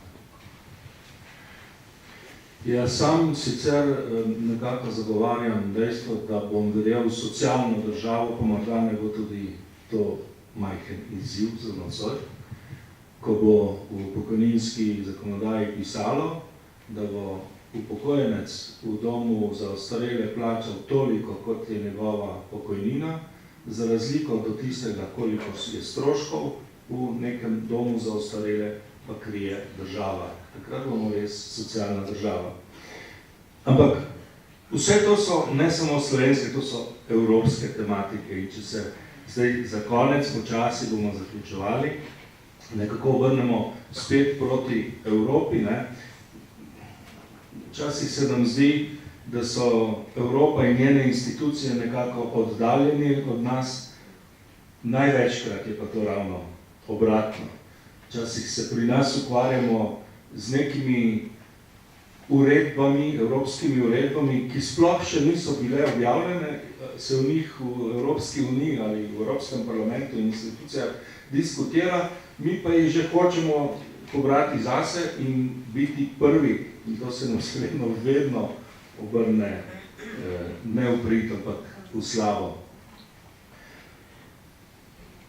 Kaj vi osebno, gospod Krivec, pričakujete takole za zaključek, potem damo besedo ponovno naši evropski poslanki. Kaj pričakujete od Evropske unije in kaj pričakujete od vseh poslancev, vseh 8 poslancev, ki bodo v novem sklicu delovali znotraj Evropskega parlamenta in seveda tako tudi v vseh odborih, komisijah in kar zraven spada. Kaj lahko pričakujemo? Jaz osebno najprej komentar na uredbe. Na eni strani ta problem, ki si ga omenil, da smo včasih prehitri. Iz naših izkušenj v državnem zboru pa ugotavljamo, da vsa ministrstva uredbe, ki bi morale biti implementirane v našo zakonodajo 4-5 let nazaj, ko so bile sprejete, jih ponovadi implementiramo z nujnim postopkom, z nekimi hitrimi zadevami, kjer ponovadi tisto ministrstvo zamuja, ima izgovor v tej smeri, da bomo plačevali neke odškodnine oziroma penale, po drugi strani pa nam skušajo vedno vtakniti noter še 2 popravka nekih členov, ki pa dejansko pol prizadenejo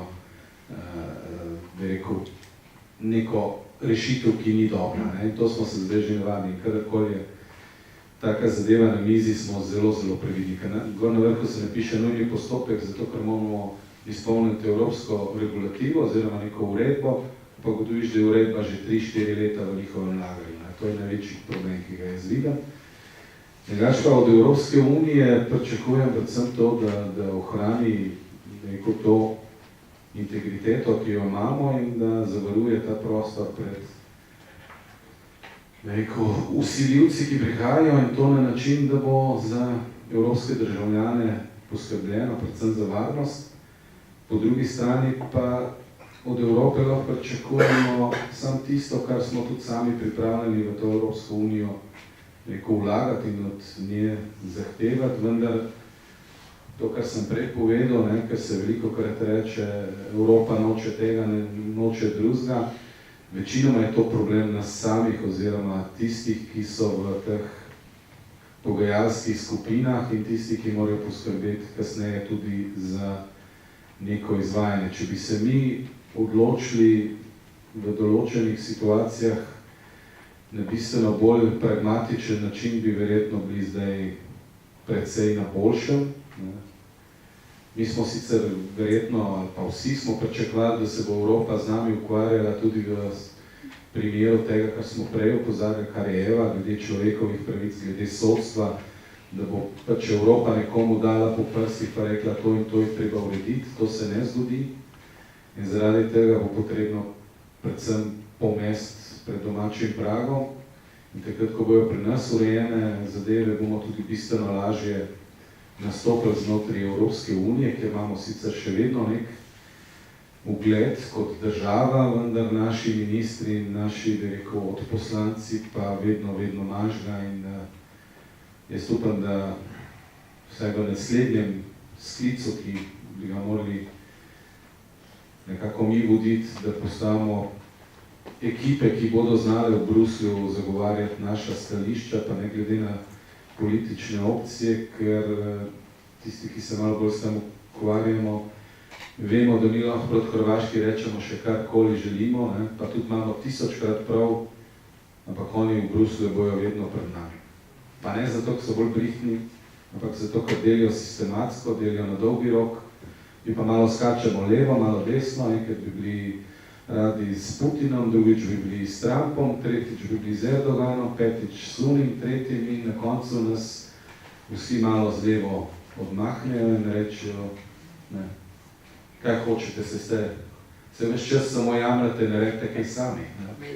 Tako da jaz od Evropske unije osebno pričakujem, da se ta okvir, ki je bil postavljen, ohrani, predvsem zaradi varnosti, vse drugo pa se bojim je bolj v naših rokah kot v evropskih. In zato je pa pomembno, da v Evropskem parlamentu imamo kredibilne poslance, ki se ukvarjajo z konkretnimi stvarmi, ne da skrbijo za neko kvazi promocijo in predvsem javno nastopanje. Mislim, da so konkretne stvari, ki nam lahko pomagajo, predvsem je veliko stvari, ki jih težko izveš, če nisi zraven, se pravi, ta prenos informacij je ključen, vse ostalo pa se bojim, da mora predvsem naša država narediti, in to lahko naredi samo, če so kredibilne vlade, pa če imajo vlade neko vizijo, ne? Tako kot se nam zdaj dogaja, da predsednik vlade niti parlamentu v Bruslju, niti našemu parlamentu ne želi povedati, s čem se bomo mi ukvarjali takrat, ko bomo predsedovali.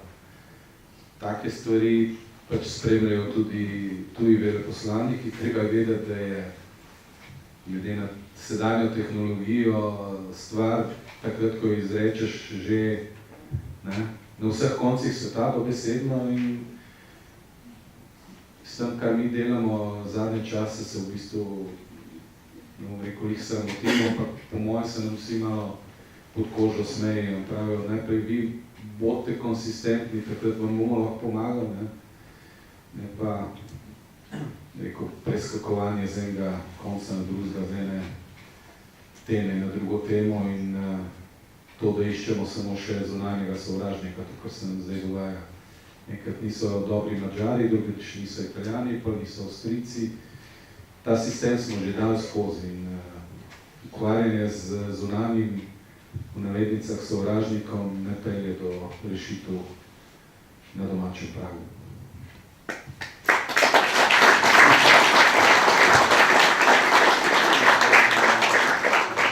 In zato je Evropski parlament zares potrebno izvoliti prave ljudi. Za sedež v Evropskem parlamentu na letošnjih volitvah kandidira gospa Patricia Šulin na skupni listi SDS SLS, in sicer pod zaporedno številko. Pa če za zaključek seveda damo vam besedo, morda verjetno vse nas zanima, zakaj si boste posebej prizadevali v novem mandatu evropske poslanke. Seveda, evropski poslanci delujete globalno, ampak se veste, vse nas pa zanima, kaj lahko naredite za nas, oziroma kaj lahko naredite za severno Primorsko, ker smo ravno na tem območju v tem trenutku. Mogoče še, če dovolite, da pokomentiram Danielovo zadnje izvajanje, ki je bilo zelo dobro in je opozoril na 3 ključne stvari. In sicer to, da je predsednik vlade Marjan Šarec odklonil nagovor v Evropskem parlamentu o viziji, o prihodnosti Evropske unije. Za vsakem plenarnem zasedanju v Štrasburu, običajno ob sredah, nekdo od predsednikov vlad držav članic nagovori in predstavi svojo vizijo o prihodnosti Evropske unije. In to v bistvu predsedniki vlad zagrabijo z obema rokama. Naš predsednik pa je ta nagovor odklonil, rekoč, da bo to predstavil takrat, ko bomo predsedovali svetu Evropske unije, in to se bo zgodilo leta 2021. Vendar sprašujem, če sedaj nima vizije o prihodnosti Evropske unije, kako jo bo imel torej takrat. Zdaj pojavlja se 3 vprašanj, oziroma si poskušam odgovoriti na 3 vprašanj.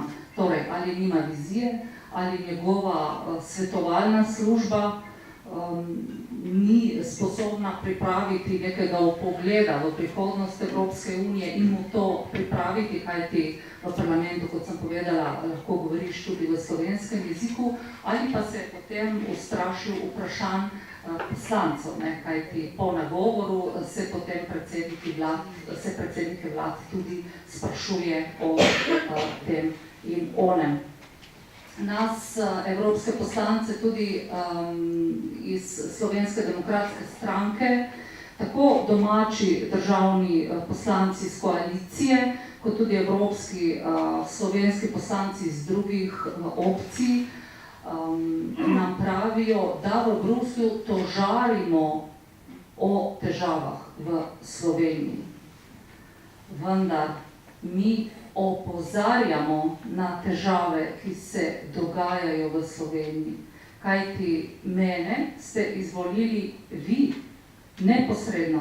Jaz zastopam slovenskega državljana in opozarjam na kršenje človekovih pravic in svoboščin v svoji državi. Jaz v Evropskem parlamentu nisem zagovornik oziroma odposlanec tistih, ki kršijo človekove pravice ali počnejo druge nečednosti, tudi koruptivne denimo, in bom to pred Brusljem pometala pod preprogo. Tudi če bom izvoljena še enkrat in bom imela še en mandat, jaz v Bruslju ne bom molčala. To so bili neki drugi časi, ko nisi smel govoriti, sploh pa ne resnice in opozarjati na nečednosti in druge zadeve, ki so se takrat dogajale. Mogoče še tole velja omeniti pri črpanju evropskih sredstev, da imamo tudi veliko težavo v Sloveniji zato, ker nimamo regij. Takrat je prva Janševa vlada to želela uvesti, imeli smo referendum, vendar žal nismo uspeli. Tiste države članice, ki regije imajo, dosti bolje črpajo evropska sredstva, ker za to seveda skrbijo tudi na regionalni ravni. V Bruslju tudi nimamo nekega predstavnika občin, kot jih imajo denimo druge države članice, tako da pravzaprav tudi zaradi tega zamujamo velike priložnosti. Ne, mogoče samo omenim par ključnih točk pri črpanju evropskih sredstev iz Posočja. Ta so bila v višini skoraj 600 000 evrov za Posočki razvojni center, potem so bila na voljo sredstva tudi za kadrovske štipendije, veliko sredstev je bilo tudi za energetske sanacije stavb, predvsem šol in tudi zdravstvenega doma Tolmin. Pod miru denimo je bila financirana kar v višini 853 000 evrov v okviru projekta, ki je na slovenski strani potekal od Bovca do Komna, na italijanski strani pa od Vidma do Trsta. Tega je tukaj na tem področju še veliko več. Priložnosti so. Vprašal ste me, zakaj se bom zauzemala, zagotovo za te stvari, ki sem jih sedajle omenila, torej tudi zato, da bom opozarjala državo in trkala na vest ministrstev, da bolje pripravljajo projekte, da pridejo do teh evropskih sredstev in kot smo danes tukaj slišali, do teh prideš, če imaš projekt z dodano vrednostjo, projekt z vizijo. Veliko dela bo tudi na varnosti, kajti po anketah, po pogovoru tudi z vami, z državljani drugih držav članic, evropskega državljana skrbi tudi za njegovo varnost, še posebej od leta 2015 dalje, toliko bolj, ko so v Evropo prišli migrantje in bo na tem področju, kar se tiče ilegalnih migracij, potrebno zadeve hitro urediti, postaviti na mesto, ki se jim pritiče. Tako da zagotovo bo morala Evropa bolje varovati svoje zunanje meje in si ne postavljati notranjih meja. Veliko bo dela seveda tudi na finančnem področju, zagotavljanje sredstev tudi za pomoč odprave brezposelnosti mladih, kajte v Evropski uniji je kar 7 milijonov mladih starih do 27 let, ki so brezposelnosti. Seveda skrbeti za sredstva v okviru evropskega proračuna za raziskave in inovacije, kajti brez raziskav in inovacij tudi gospodarstvo ne more cveteti in samo rastoče gospodarstvo ustvarja nova delovna mesta in zagotovo kot za državo Slovenijo veliko pomenijo tudi sredstva za kohezijsko in kmetijsko politiko. Za konec pa povem še to, da ne samo obljubljam, ampak to je tudi venomer v mojih mislih, da nikoli ne pozabim v Bruslju Slovenije, ne podeželja, kajti od tam izhajam in mislim, da je podeželje srce naše države.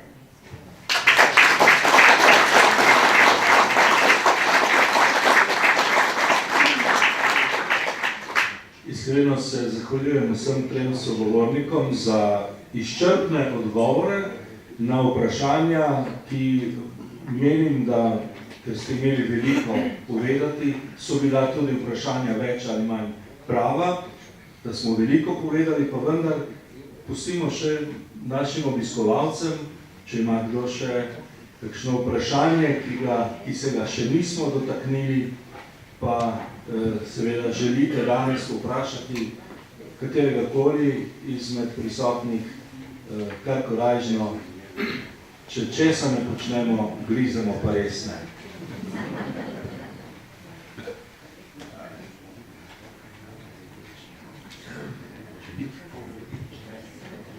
Izvolite. Ja, vkolikor mi trije smatramo, da smo bili tako izčrpni, sicer se bomo odzadaj pomenili kaj o kozarčku rujnega. Hvala za vašo prisotnost. Odzadaj so še neki dodatni artikli, ki so jih lahko odzamete reklamni tudi domov. Povabim vas 26. maja na evropske volitve. Predčasne so 21. torej v torek, 22. v sredo in 23. v četrtek, tisti, ki ne uspehe oditi v nedeljo 26. maja na evropske volitve. Na prejšnjih leta 2014 smo bili kot država na repu glede na prisotnost na evropskih volitvah. Ta je znašala samo 24–55% in je bila za nami, mislim, da samo Slovaška in Češka, tako da upam, da bomo vsi skupaj tudi z vašo pomočjo ta procent prisotnosti na evropskih volitvah popravili. Že vnaprej se vam zahvaljujem, vkolikor se odločite, da mi namenite preferenčni glas na listi številka 9. To je skupna lista Slovenske demokratske stranke in Slovenske ljudske stranke in obkrožite številko 3 pred mojim imenom. Hvala lepa za vašo prisotnost in vabljeni na druženje.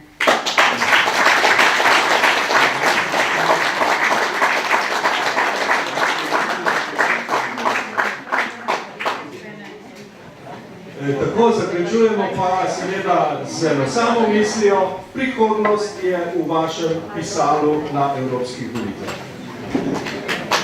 Srečno!